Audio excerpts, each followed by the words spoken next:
Good evening, everyone, and welcome to today's episode of Let's Talk 3.0.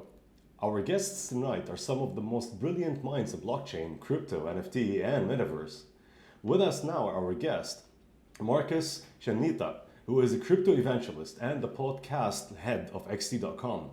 Welcome, Markose, and thank you for joining us today at Let's Talk 3.0. Thank you for having me. Glad to be here.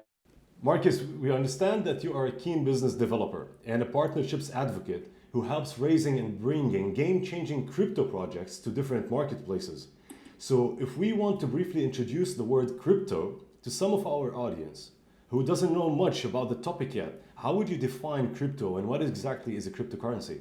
Yeah, to just oversimplify what is a cryptocurrency. So cryptocurrency is just basically think of a virtual slash digital currency, but it's backed by blockchain. So what blockchain is, in a very simple terms, think of it as a ledger, a distributed public ledger, which records all the transactions, and it's all the transactions recorded in this public ledger. So that's how I would simplify what cryptocurrency is. So obviously, there's different levels in terms, the different aspects to it, but in a very simple terms, for all the regular Joes and Janes out in the world or in the metaverse, depending where you are, it's basically a digital slash virtual currency powered by the blockchain, and the information is encrypted and verified. So that's how I would describe to people. Okay, and when you talk about blockchain, so it's related because it's a currency which is admitted to the blockchain ledger. Is that something right? The blockchain technology, blockchain, it's also called DLT, distributed ledger technology. So think of it as your accounting book. So basically, it just records all the transactions. That's what it really is. I know, like, I know it doesn't sound sexy, but but that's what it really is. You're just recording information on a public ledger where people can verify the transactions. So I know there's a difference. There is something called digital currency. So what's the difference between a digital currency and crypto? Great question. Yes, thank you for saying that. Now, as far as what's the difference between digital and crypto, digital and cryptocurrency. I mean, digital is just is just a how do you say, like a virtual slash. I mean, it's just like an electronic form. But when you talk about cryptocurrency, the information is encrypted.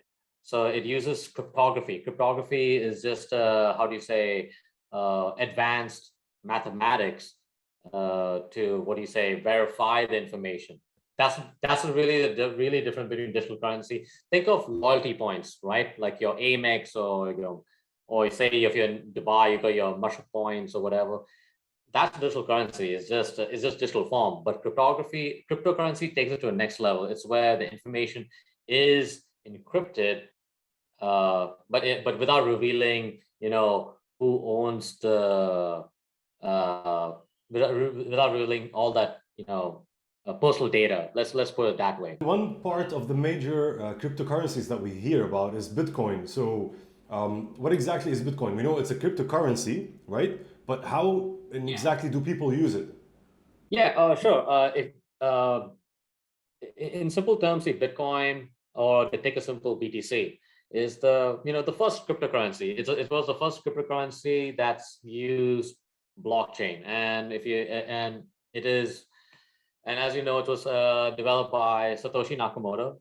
It's just a pseudonymous name. It could be an individual or a group of persons. So initially, in the early days, Bitcoin was, it's supposed to, if you look at the white paper, it's supposed to be this peer-to-peer electronic cash system for the world. So it's supposed to be used for, payments, like between you and me. Like if I want to use your advertising services or your marketing services, or if you have a coffee shop, hey, I'm coming to your coffee shop, pay you with Bitcoin. So that's what actually the purpose of Bitcoin is, to be this alternative payment system. The blockchain system is now widely spreading, right? So you think the value of cryptocurrencies will increase or decrease with time? If you look at the history of the internet or emails, um, it started by just few people, but now it started to expand. It started the blockchain in its entirety. Now it's not all about cryptocurrency. It's not about just crypto alone. It's also used for encrypting and storing data for your medical records. Blockchain is also used for, in the art world, is also used for, like, to tokenize different assets. So I mean, you could also it can be, it has various applications also, say in the space tech, in terms of storing data, like valuable data, or securing data for various industries. So the usage of blockchain will increase definitely over time. And sure, you also see cryptocurrencies too, whether the private cryptocurrencies, like your Bitcoin Cash, Monero, or stable coins like your USDT Tether or USDC, or even also CBDCs. Stable coins, basically they're just like a crypto version of your US dollar, or your typical fiat currencies, like like your dirhams, or like your dollars, British pound, rupees. Let's say I want to open a new business. It's a startup, right? How can my business currently benefit from the blockchain system and the whole concept of blockchain? Especially if I'm somebody who doesn't know much about blockchain and I want to start something up. What do exactly I do when it comes to blockchain? If you're starting a business, like I think the first step to use blockchain would be in terms of accepting crypto as a payment. And there have been great examples, like in the Caribbean. For example, Bitcoin Cash. If you're familiar with Roger Ver, like he's the founder of Bitcoin.com. He has been evangelizing to restaurant owners, hotel owners, even also government officials, to accept salaries or accept payments in Bitcoin Cash, but also other currencies too.